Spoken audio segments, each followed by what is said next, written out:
Hello and welcome to another video.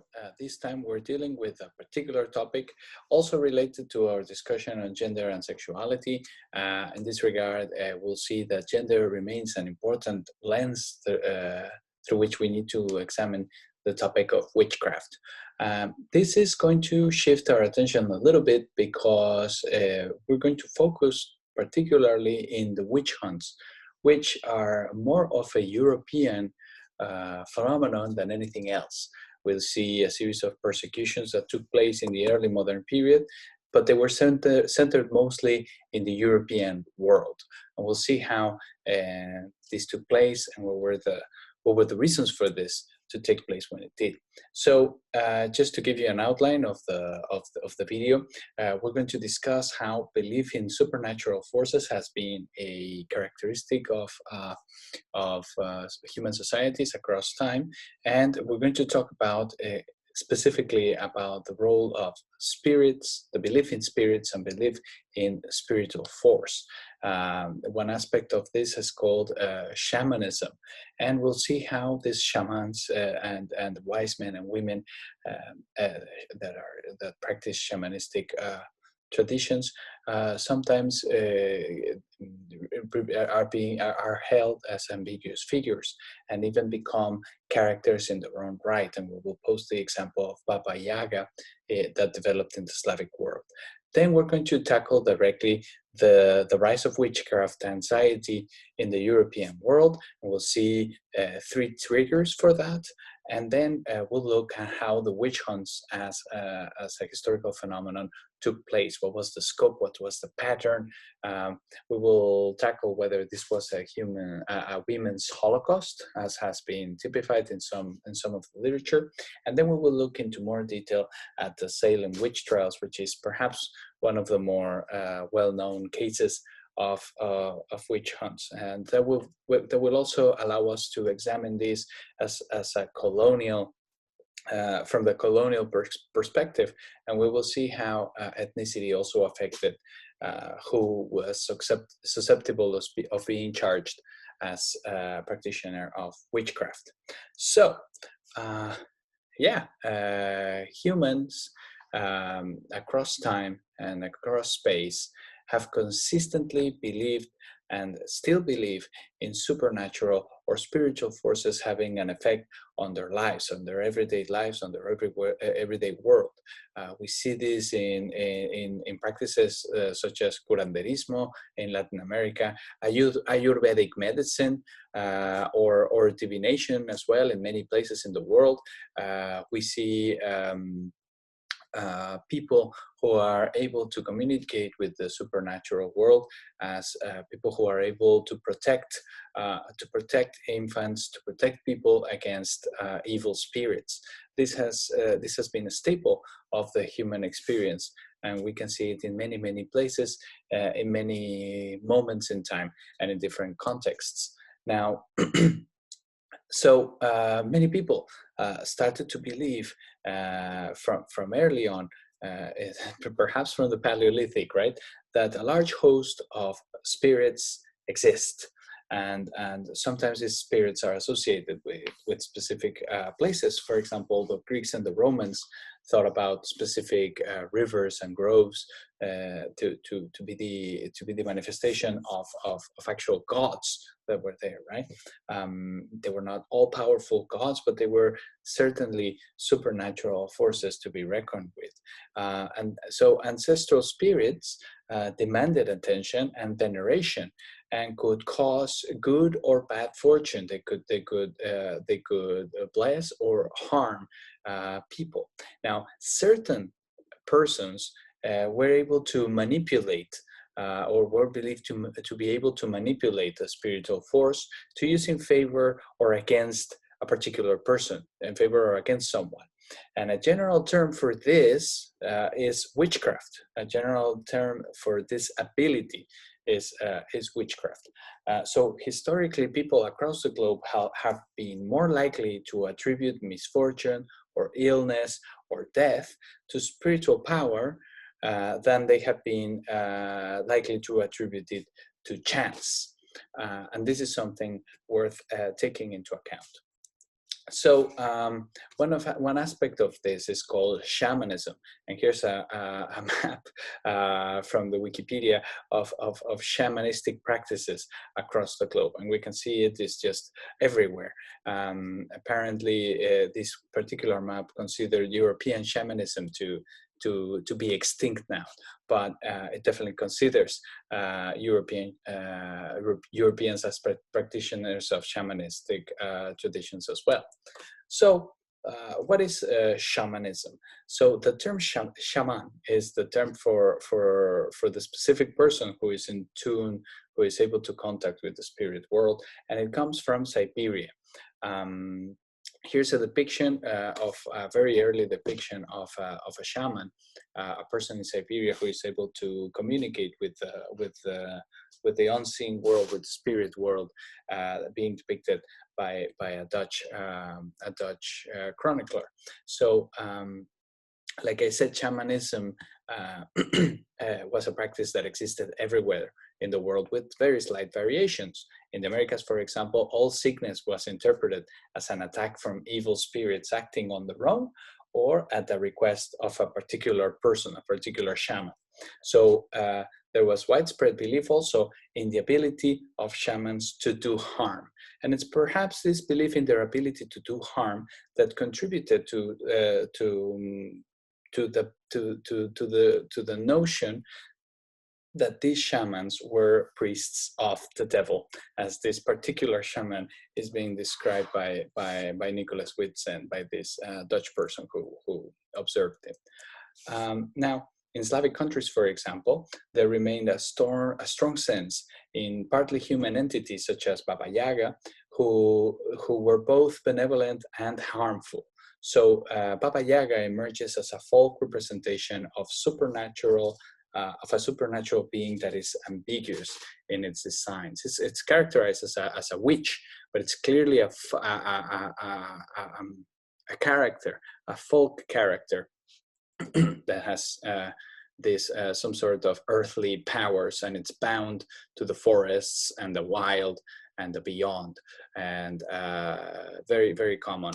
A very common character in Slavic mythology. All right, so that's why I mean that Europe was no exception. And in fact, there were shamans, generally called wise men, wise women, sorcerers, and they were sought after for aid in difficult times. So they had this sort of notion that we can even characterize as a folk religion or folk medicine. And sometimes it would clash with official religious practice, with official Christian religious practice. But they were not necessarily mutually exclusive. So we have certain types of veneration of certain saints that in many ways resemble shamanistic practices. Alchemy, for example, is another practice of traditions grounded in hermetic knowledge of the natural world, and also the workings of unseen forces. So this is a practice that was very extended in Europe and continued to be throughout the early modern period. So people did not consider it to be a crime to have this type of power, but the crime was to use this power to cause harm. And the other thing that changed as well was belief in that people were getting this power through some sort of covenant, through some sort of alliance with the devil. Now, this belief was not widespread in Europe in the medieval period, but in the early modern period, we have the introduction of an invention that will change this completely. So, in the late 15th century, and thanks to the introduction of the printing press, we have the publication of a treatise about witchcraft, Heinrich Kramer's Hammer of Witches, Maelius Maleficarum. And this book remained in print throughout the 16th century, and as many as 36 editions of this book were published and were spread throughout Europe. This book is different in that it examines the reality of witchcraft, the power and the recruitment strategy of witches, and describes how to find and how to process, how to find out if a person is a witch, if a person is working in league with the devil to cause harm. Now, it's particularly important that this book presents women as particularly susceptible to give in to the devil's temptation and to become the servants of the devil. Now, it's important to note that the printing press, therefore, was partially responsible for the spread of witch hunting. The Hammer of Witches was one of the most widely spread and read books in Europe.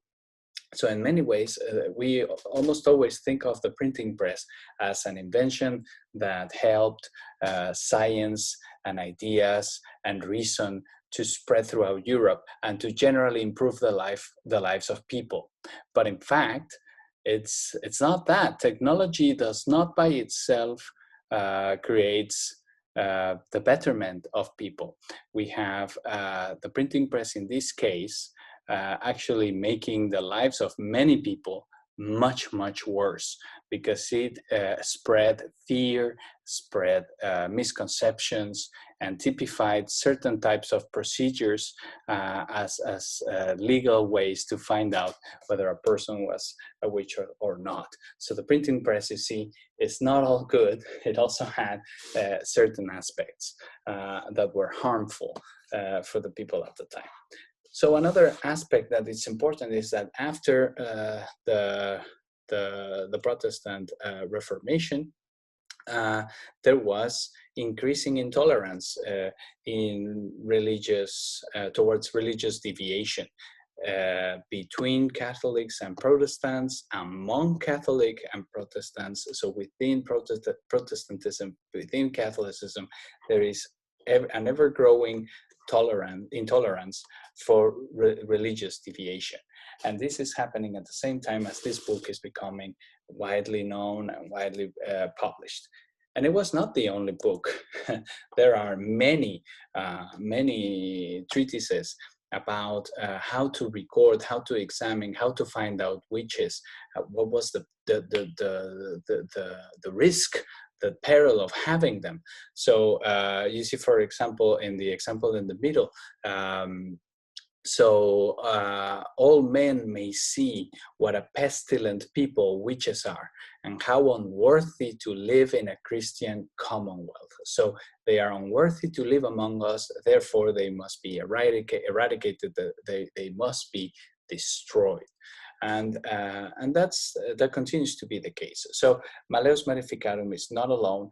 There are many books being published, and witchcraft anxiety rises as mass hysteria continues to grow as these works are printed and circulated throughout Europe and the European world.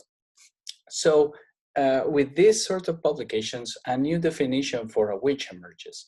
A witch is not a person who is in tune with spiritual powers and is able to wield them in order to heal, in order to protect, and also in order to harm someone. Now it's a person who has gained powers by obeying Satan, by obeying the devil.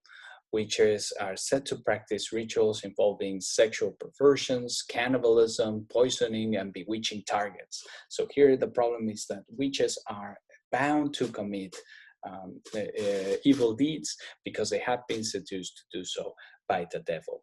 So most crimes of witches sprung from the imaginations of the hunters. So the people were thinking that, hey, I'm looking at a witch. I can see that these people, that this person is being evil and wants to bewitch me.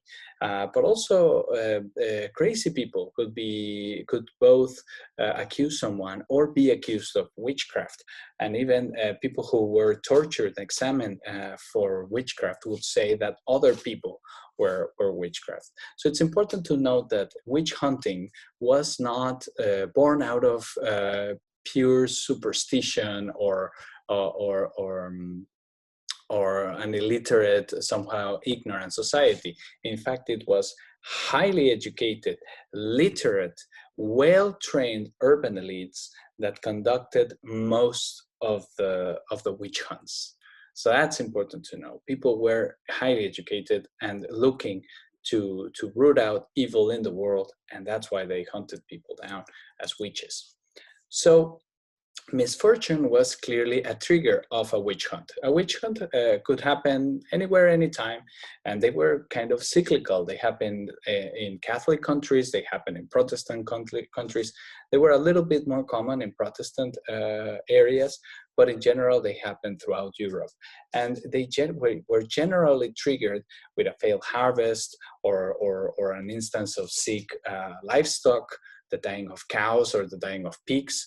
It could also be a series of stillborn children being born to a particular area or a particular village.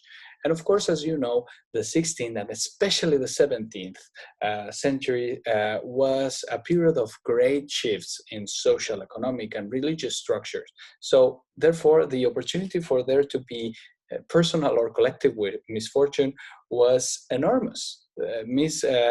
Terrible things were happening to good people all the time. And I put this little woodcut depicting a plague in London, the famous 1665 London plague, where you can see how people felt vulnerable and how supernatural forces were considered to be the main causes for misfortune. So the perpetrators that were hunting witches were honestly trying to eliminate evil. They were not necessarily scapegoating a particular group of people, or they were not trying to take advantage of the situation necessarily. They were honestly trying to make the world a better place by eliminating people who were acting on behalf of Satan. So what's the scope of the witch hunt? Well, across Western and Eastern Europe and in the European-dominated colonies in the Americas, belief in harm and pain caused by Satan through people considered witches led to serious persecutions, series of trials, and in many cases, mass executions. Sometimes we're talking about a couple of people, perhaps 2, 3, maybe 6 or 7. Sometimes we're talking about a couple dozen people being executed over a period of a decade, for example. Sometimes we're talking about a couple dozen people being executed over a period of a year. So it depended on various issues. So it's not a unified phenomenon under a single authority. So this is not the Spanish Inquisition causing all the witch hunting, because the Spanish Inquisition was hunting for witches, but there were many more authorities, both secular and religious, that were persecuting this. And if anything, Catholic and Protestants would agree on was the fact that witches were bad and they needed to be eradicated. So we have this across Europe.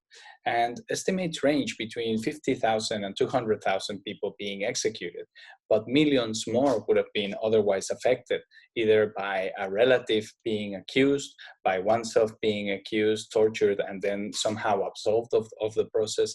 And just the fact of people being completely paranoid and in fear of there being witches in their midst, this would have caused stress and havoc and disrupt society in many ways. So it's difficult to really gauge what was the impact beyond the people who were actually executed as witches.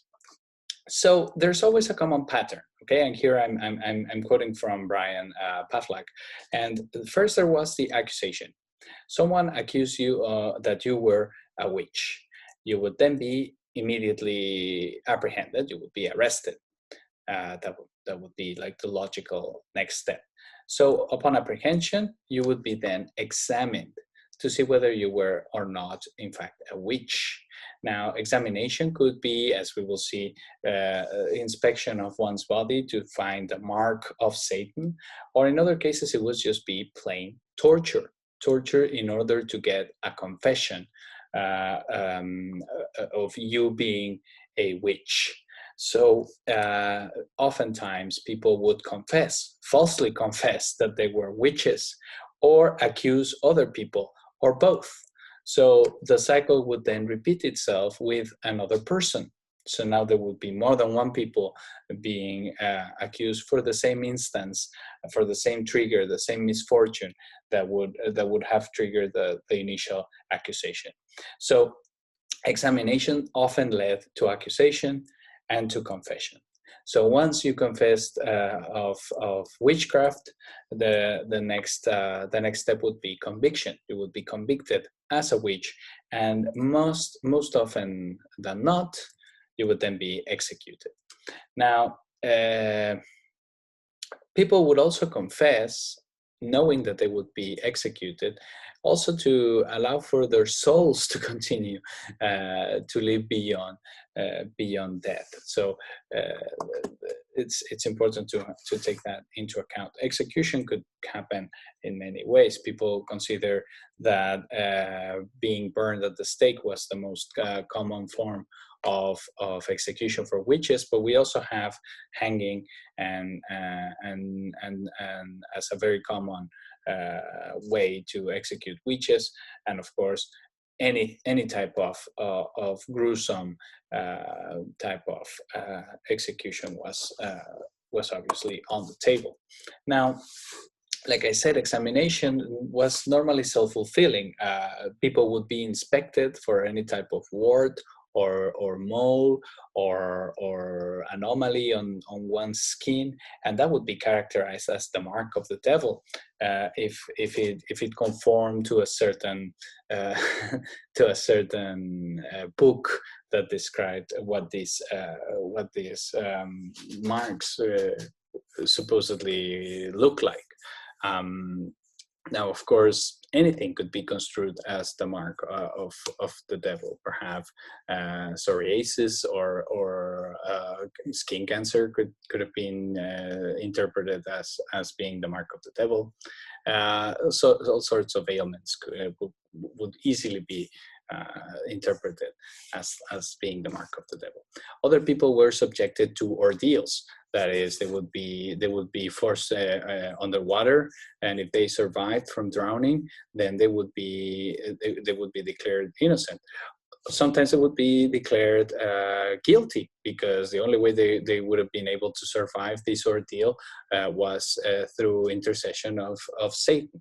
So many times these procedures of examinations were, of course, self-fulfilling.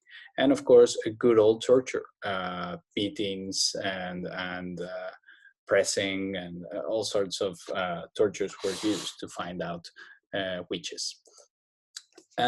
So you can see in these depictions, women were often targeted as witches. Here we have a hanging of women accused of witchcraft in 1655, and then another manuscript from a little bit earlier than that, where we have the imagination of the women dancing with demons and satyrs in the forest, performing the coven, a typical gathering of witches, right? And of course, they were then apprehended and burned together for their crime. Now, some scholars have characterized witch hunts as a women's holocaust. Now, obviously, this is a case where gender was an important feature, and we will see that why. So, witch hunting became widespread only in the 16th and 17th century in Europe. And in the 1960s, it took a while, scholars finally argued that the persecution was more skewed toward women. Nobody had realized it before the 1960s, that in many instances, more women were persecuted for witchcraft. So it got to the point where these witch hunts were characterized as a women's holocaust. Now, that's perhaps taking it a little bit too far, but recent scholarship has highlighted the fact that in many instances, Russia in particular, for example, men were also tried and condemned. In Russia, in fact, there were more men being tried as witches than were women.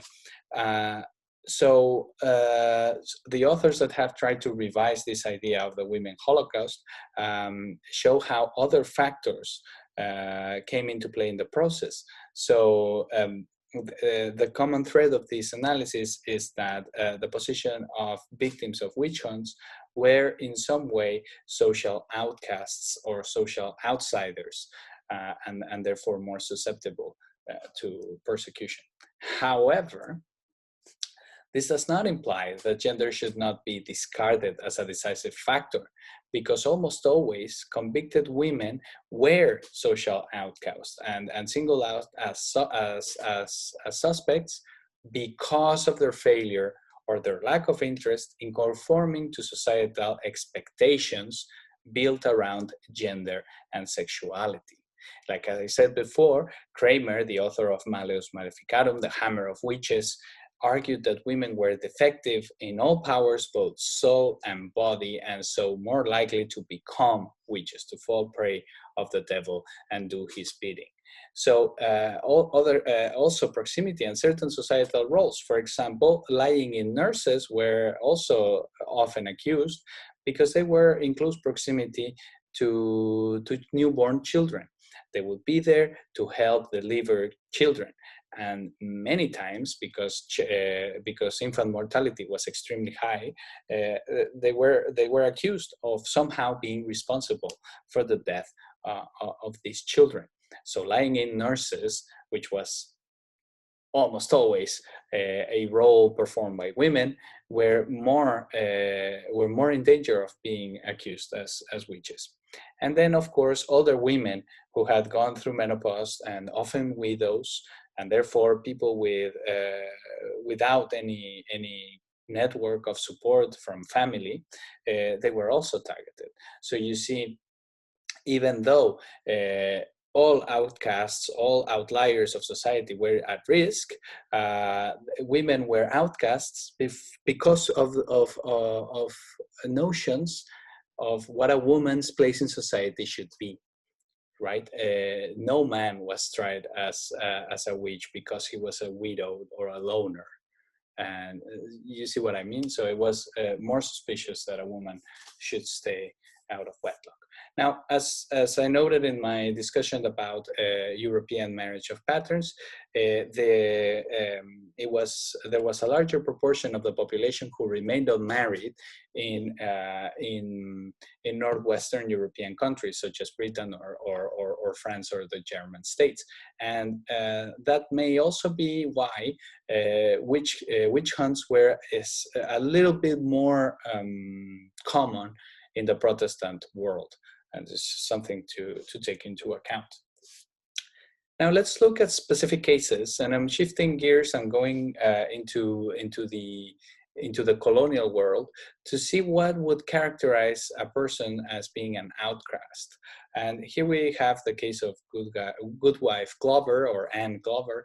And she was an Irish woman whose native language was actually Gaelic, not English. So she spoke very bad English, and the minister who investigated the case said that part of the proof that the Goodwife Glover, she was accused of being a witch because she had bewitched a couple of children who started acting strangely, started speaking in tongues and moving in weird ways. She was investigated for that, and the accuser found that she wasn't able to recite the Lord's Prayer in English. She was able to recite it in Latin, of course, perhaps because she was born a Catholic, and that's why some people have argued that she may have been a secret Catholic. There was a lot of anti-Catholic sentiment in Boston at the time, but in any case, she was found guilty and she was hanged as a witch. Well, here you see the text again. It was printed, it was circulated, and Cotton Mather, the person who prosecuted them, then became an authority in how to find these people, right? And well, that was just the beginning. Just a few years later, we have the Salem witch trials. Salem in Massachusetts province is the most famous outbreak of witchcraft accusations in colonial Anglo-America. It has been depicted in fiction many times, most famously in Arthur Miller's The Crucible. This is a play that he came up with after he himself being subject to investigations of being a communist during McCarthyism in the United States. So this play, The Crucible, has been also portrayed as a representation of various moments where due process is not followed, and people are prosecuted through mass hysteria and fear rather than actual judicial process. So what happened was that the daughter and two nieces of the local reverend began acting strangely one day. They reportedly had fits, and they started speaking in unintelligible languages. And then these girls accused three women. All three of them were social outcasts, and we will see why exactly. And they accused them of bewitching them. Now, these first accusations were followed by many, many accusations of other people who started accusing more and more and more people. And the girls continued to accuse more and more people of sending their spirit to harm them, and this accusation, this spectral evidence of the person who was being accused of witchcraft having sent their spirit to harm the girls, eventually led to over 200 people being accused of of witchcraft. And it's important to note that 3/4 of them, so 75% of them, were women. And the accusers claim of this spectral evidence and the court's decision to accept spectral evidence as valid proof that a person was committing witchcraft is some of the things that make the Salem witch trials stand out. So the procedures eventually led to 150 people being imprisoned, and out of this, 19 were hanged, condemned as witches. One man who was asked to declare against his wife, eventually failed to confess of committing witchcraft while being tortured by being put more and more weight on his chest until he was finally pressed to death. So in total, 20 people died due to these investigations. So the first person that was charged with witchcraft in Salem was a person called Tituba. Now, Tituba was a person who had been born most likely in the island of Barbados. She was a servant of the Reverend. So she was the servant of the girls that originally started the accusations. So it is possible that she may have been using some sort of shamanistic practice, either from Barbados or from South America, either a syncretic African practice. And we will talk about syncretism in another lecture, or just a Native American shamanistic practice. So that's possible. It was she was later characterized as being African American, but in fact she was most, in all probability, of Native American descent. So what's important is that Tituba was the most important person in this whole situation, because she supplied evidence of a satanic presence, which was legally necessary to launch the witch hunt. So Tituba's credibility was enhanced by her identification as an American Indian. So the fact that she was indigenous gave credence to the likelihood that she had this power, and that this power had been given to her by the devil. Here we have a depiction of Tituba with the girls performing some sort of dance, some sort of ritual, and the girls being scared of her. Later on, they would accuse her of bewitching them. So Tituba first denied hurting the girls, but then, after being tortured, she confessed that she was in fact a witch, and she implicated another two women, an old widow who was bedridden, and a person who was a woman who was a little bit off, a little bit crazy. And both of these women were unable to defend themselves, of course. So both of those women were executed. Tituba was held as a prisoner throughout the proceedings because she had confessed, and eventually she was set free. She was released. So that's the story of the Salem witch trials, which are very well known, and you can find more information about them. I'd be happy to share some more literature about the topic if you're interested. Now, here's another example from my own research of how people who were considered outsiders, perhaps practitioners of shamanistic rituals or practices, were targeted as witches.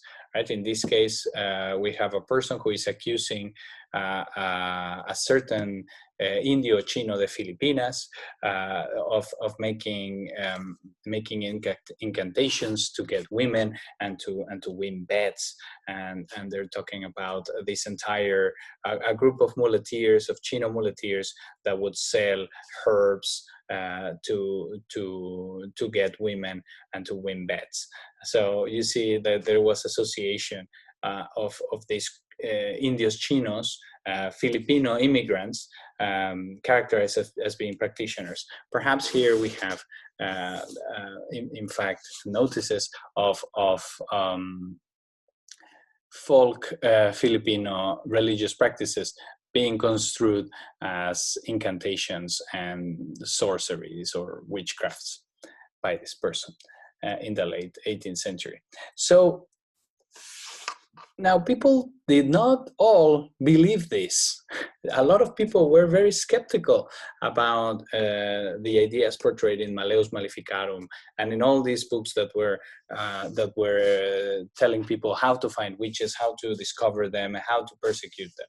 In fact, we have an example of a person called Reginald Scott, who very early on in 1584 already wrote this treatise, disproving common opinions of witches, contracting devil spirits of familiars, and this is all just imaginary. People are just imagining these things.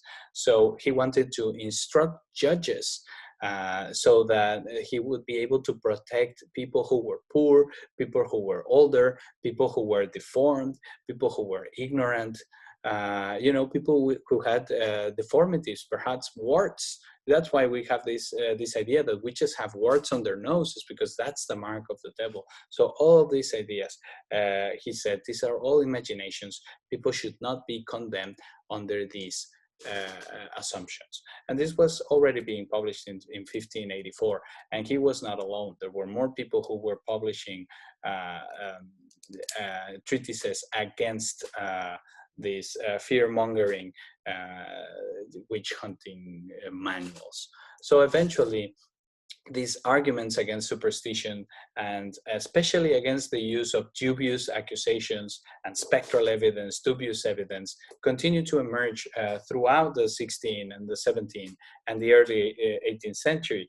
And together with the strengthening of early modern states and the development of legal norms, and in particular due process, so the idea, for example, the presumption of innocence, for example, and the process by which evidence is admitted as legal evidence in a trial, as these ideas were taking form and put into place, the outbreaks of witchcraft started to decline. And by the early 1800s, this was no longer a big issue. Right? Throughout the 18th century, instances of outbreaks of witchcraft and witch hunting stopped, and the craziness finally receded. So I think my personal takeaway of these is this mass hysteria was caused by, in large extent, to the proliferation of books, printed ideas. So this idea that the printing press was something good is not necessarily the case, and it also caused a lot of harm. So the uses of technology by itself is not necessarily a good thing. So people can tweet things, and it can be good things or bad things. So I think that's the biggest lesson to be learned from the witch hunts of the early modern period. All right, so now it's up to you for debate. I'd love to hear what you think about this in class, and I'll see you then. Bye bye.